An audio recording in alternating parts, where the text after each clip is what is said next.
Hello, dear souls. Great to be with you again today. Let's take a moment to center ourselves with a prayer. Heavenly Father, Divine Mother, friend, beloved God, great masters of self-realization, Jesus Christ, Babaji Krishna, Lahiri Mahashaya, Swami Sri Yukteswar, and Paramahansa Yogananda Ji, saints of all religions, friend and guide Swami Kriyananda, we humbly bow to you all. Divine Mother, guide our time together. Help us to feel thy living presence in this moment and all throughout our day. Help us to awaken to our true divine nature and to share thy light, thy love, thy joy with all. Om. Peace. Amen. It's so good to be back with you again today. So I don't know how many of you participated in a spiritual Newell week with Ananda. It was really a beautiful week of talks and very, very inspiring. And it's nice to come back and reconnect with all of you again. So today we're focusing on step 10. This is yoga and the 12 steps. And we're looking at the qualities, the spiritual quality of introspection, and also santosha, which is contentment. So the step in the 12 steps, this is from AA's 12 and 12, is that we continue to take personal inventory, and when we were wrong, we promptly admitted it. So we look at introspection as a practice here, and this is a practice in yoga of really staying conscious of ourselves and our journey so that we can utilize the information to continue to stay on track with our spiritual aspirations. It's important to look at it in this way. The idea here is to feel empowered and inspired with the information, and to have a practice that strengthens us rather than diminishes us. So we want to be careful when we're practicing introspection, especially looking at our life, that we not get overly focused on what is wrong. And then we begin to identify with that. The idea here is we're cleaning house. We're just keeping our house clean. So it's a daily practice of noticing. Yogananda recommended at the end of our day to ask the question, and you'll find this in the Gita, which is introspection. The Gita begins with the blind king asking the sage, Sanjaya, what did they? And this is the practice of introspection. Yogananda pointed out that the very point that the question is phrased as did they versus what are they doing gives us the awareness. It's the hint that what we're looking at is what has happened. And so with introspection, Yogananda said at the end of the day, if you have a practice of reviewing the day, and we want to be reviewing our day from the highest perspective of our soul nature. So in yoga, the path of yoga and Raja Yoga, we talk about 3 paths of yoga. These are 3 approaches that are all part of Raja Yoga. And one of them is known as Jnana Yoga. And Jnana Yoga is this dispassionate search for truth. So we're looking at things and we're observing the facts and we're looking behind them for the truth within that information. And this lines up beautifully with introspection. It's not analyzing. We're not trying to figure out, why did I do what I did? Now, you might have an insight about that. Right? You might have an insight. So, for example, I might realize, oh gosh, I was overtired. I was really tired.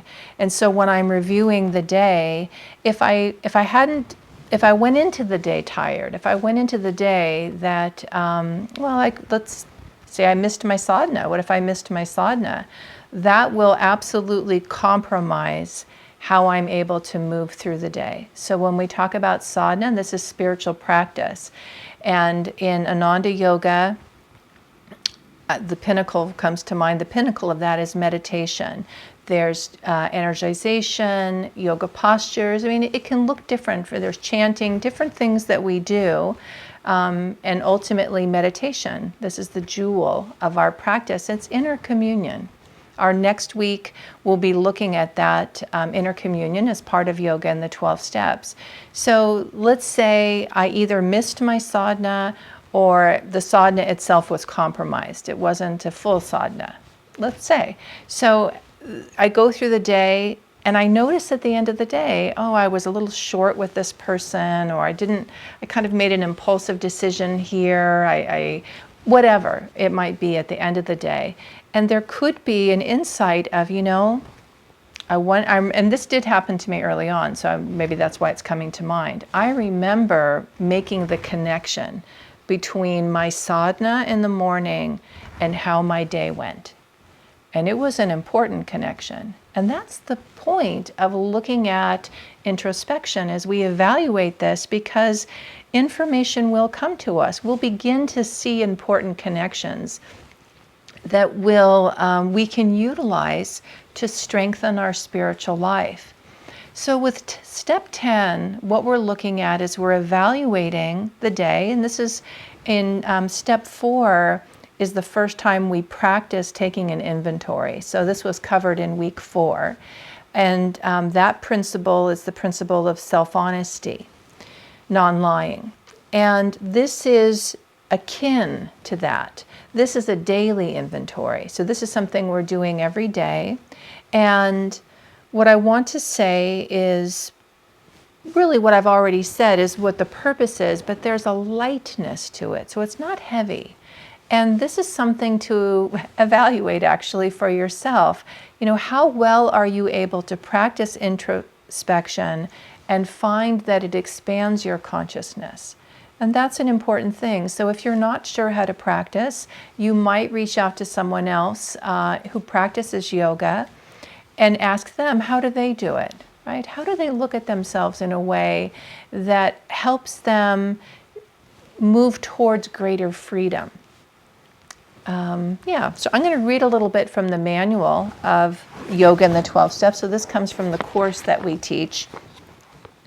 And our title today is Introspection, Self-Awareness, and Energetic Freedom. In step 10 is a practice that clears the clutter of emotional and mental debris by paying close attention to our interactions with others and the choices we make. Throughout our day, we're able to evaluate how closely our behavior and thoughts are aligned to spiritual principles. And the principles that we're looking at primarily are the yamas and niyamas. So we covered that in step 4. But those are our guidelines. And it's helpful when we're looking at a self-evaluation to have touchstones. And that's what the yamas and niyamas provide. So I'll read a little bit more from the manual. By removing, let's see, did I miss a page here? Nope. Okay, so by removing from our life those behaviors, thoughts, and consciousness that lead us away from our inner truth, and practicing behaviors, thoughts, and consciousness that reflect our inner light, we are able to remember our divinity and live from this higher truth. So that's part of why we're practicing this, is that we're clearing away those things that would obscure our inner light and our connection to that inner light. And by doing that, that light within us begins to shine more freely, and we feel connected to that light as we move through the day. In step 10, we combine swadhyaya, self-study or introspection, with santosha, contentment, to create a daily practice that allows us to stay conscious of our journey and evaluate each day the direction we are headed. We are headed closer to our divine essence or away from this inner reality with a relaxed attitude of acceptance and inner peace. And that's the part I'd like to talk about right now, is the contentment piece, because by the time we get to the practice of step 10, we have been strengthening our spiritual life through tools and practices that allow us to relate to our life from our whole self. And that's where contentment comes in. It's not easy to look at a behavior, to see something that is away from our spiritual practice, and to see that with, again, Jnana Yoga, a sense of, okay, that's what I see, how can I correct it? Because that's part of step 10, is that when we are wrong, we promptly address that. And that's a really important piece. In step 4, there are several steps that lead us to amending anything that we see. And that's important because it takes some time to have, I would say, clarity and maturity and support around, well, how would I amend this? What might I do to correct this? When we get to step 10, we've had enough experience with that it becomes easier. Now, that doesn't mean that we don't still need some support and help in doing it. So let's say you observe a behavior, it feels off, and if you tend towards, I had a friend who called it, she said she had an overdeveloped sense of responsibility. And I always appreciated that. So she tended to take responsibility for things that weren't hers.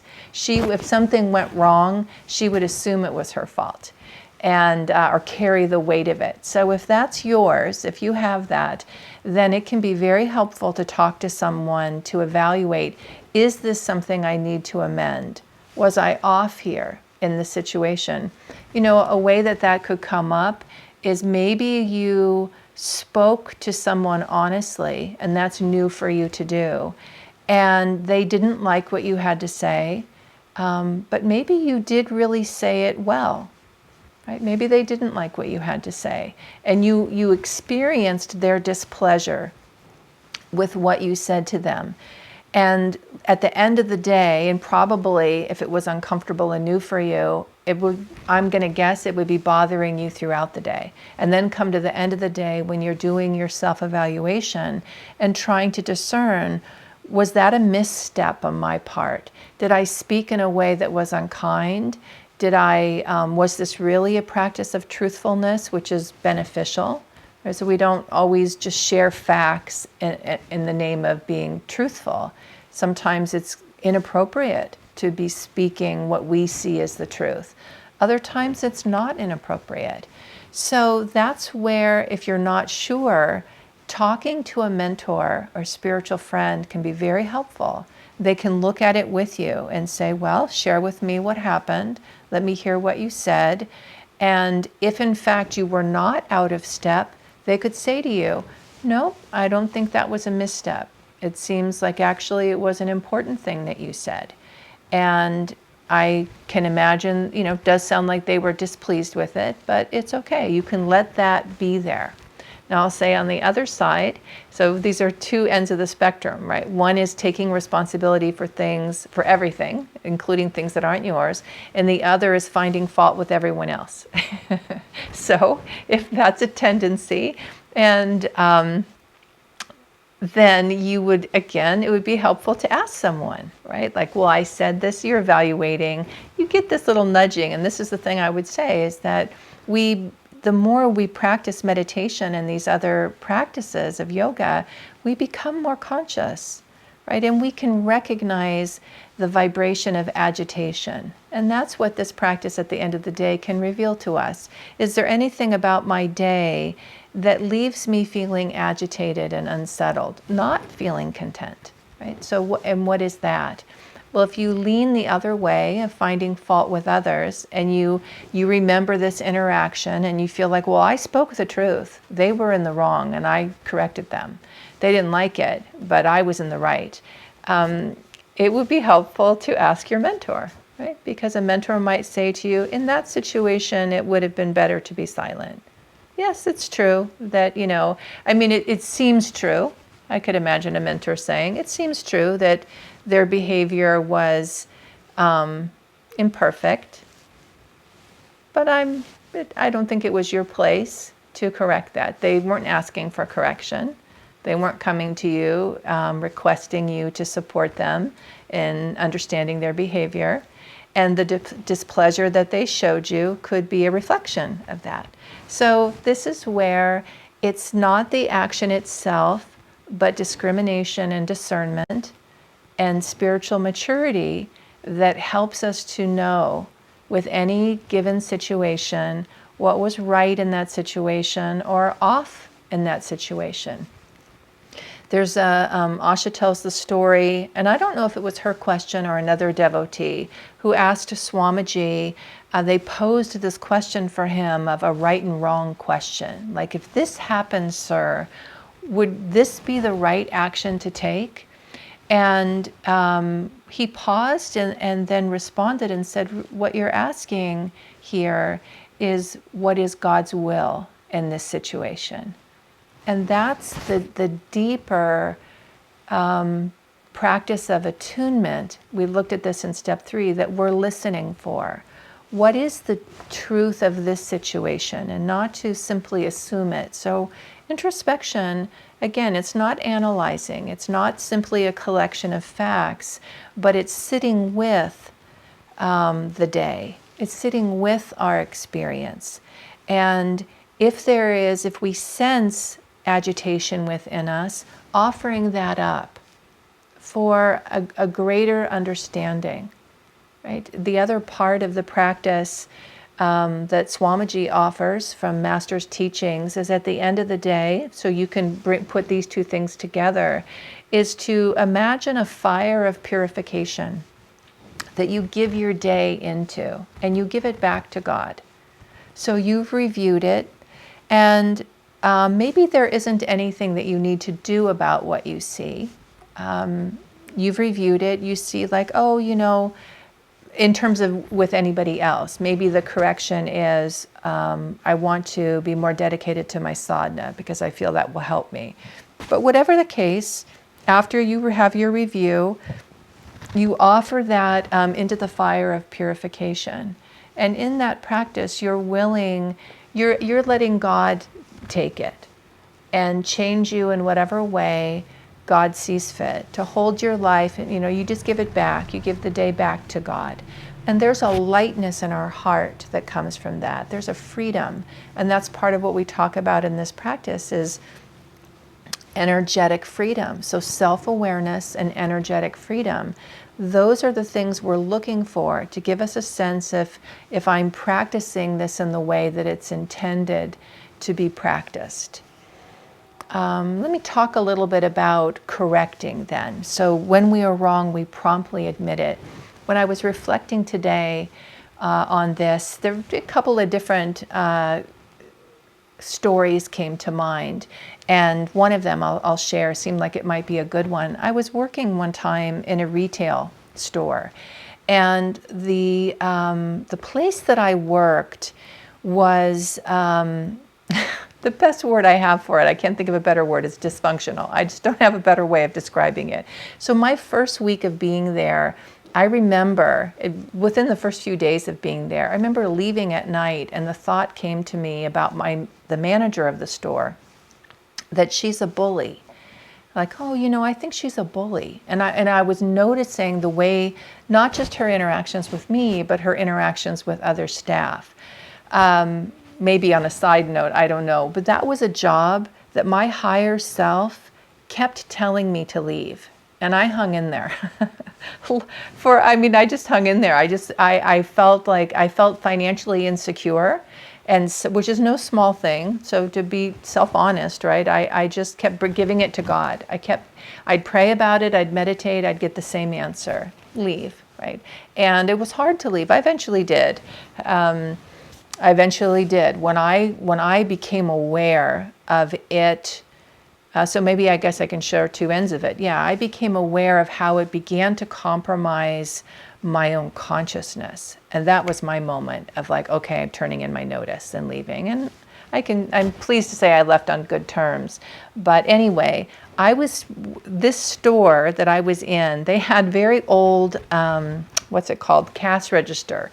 They had very old, nothing computerized. So everything was handwritten. And it was a kind of store where they had 1,000 kinds of items, all small numbers. So I'll tell this quickly. A woman came in with a bunch of kids, some of hers and some of the friends of the kids, and they bought lots of things, all of them handwritten down, 59 cents, $1.25. I had this long list of things written down. And then you add it all up, right? And they were super chaotic and jumping around. She was amazingly calm in the midst of all this chaos. And so I got all the way down to the end of the ringing it up. And as I was double checking it, there was one item that I wasn't sure if I had, and it was all I remember is I might have overcharged her $1.25. It was something like that. And my manager was there, and I knew her style is a style of shaming. Like she would just really have shamed me if I admitted that, right? And I had this inner moment of like, oh no, I've made a mistake. I did this. And my mind wanted to say, it's just $1.25, right? But the deeper part of me was like, that's dishonest. That is dishonest. And literally, I want to say this practice of the 12 steps, God through this practice saved me, because I immediately, the counter thought was, you will have to clean this up if you don't do it now. You will have to track this woman down and call her and find her and say, and tell her this, or you can clean it up now, right? So in the midst of me trying to figure it out, anyways, I turned to her and said, I'm so sorry, but I have to redo your order, because I think I may have mischarged you $1.25. And her peace and calmness was like, no problem, which is amazing that there was peace and calmness around that. No problem. And I just turned around. I had a coworker come up and help me at that point, and we did it. And I don't know if it's coming through to you, but I have to say, I felt like my soul was saved that day. Now, this is seemingly a tiny infraction, right? A tiny infraction, $1.25.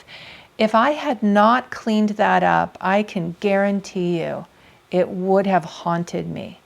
It would have haunted me. And I would have, because of this practice, had to find a way to track her down. And I believe I would have done it for the reason of soul freedom, and to be honest and to follow the yamas and niyamas. So I want to read a little bit before we end from Affirmations for Self-Healing from Swami Kriyananda about introspection, because it speaks exactly to this point. Swamiji says, people commonly delude themselves with easy rationalizations. Maybe I wasn't as kind as I might have been, they'll say. But who wouldn't have been unkind if treated that way? It wasn't my fault.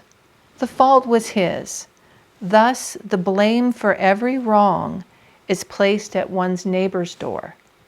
Introspection means to behold oneself from a center of inner calmness, without the slightest mental bias, open to what may be wrong in oneself, not excusing it, but not condemning either. Introspection means referring what one sees to the superconscious mind and detachedly accepting guidance when it comes. In that moment, my inner guidance told me, you must correct this now. You must correct this now. And I will say I was afraid.